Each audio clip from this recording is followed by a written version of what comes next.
Бірінші маусым халықаралық балаларды қорғау күніне орай Ақтау қалалық полиция басқармасы бүлдіршіндерді мерекемен құттықтады. Балаларға көңіл күй сыйлап, сыйлықтар үлестіруден қалалық дене шынықтыру, спорт және туризм бөлімі де тыс қалмады. Мерекеге орай қос мекеме Маңғыстау облыстық балалар ауылында тәрбиеленуші бөбектерге киім-кешектер, ойыншықтар және спорттық құралдар сыйға тартты.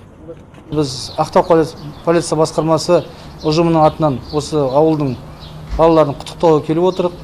Өзіміздің азаматтық сыйлығымызбен ол балалардың денсаулығын тілеп, жағдайын біліп, сол бойынша құттықтауға келіп отырық. Ақтау полиция басқармасы атынан. Сонымен қатар осы балалар ауылының басшыларымен күнделікті қарым-қатынастамыз. 1 маусым халықаралық балалар күні мерекесіне орай осы қаламыздағы балаларға арнайы келіп, өзіміздің Ақтау қалалық дене шынықтыру, спорт және туризм бөлімінің атынан азғантай сый-сияпаттарымыз бар еді, соларды табыстадық.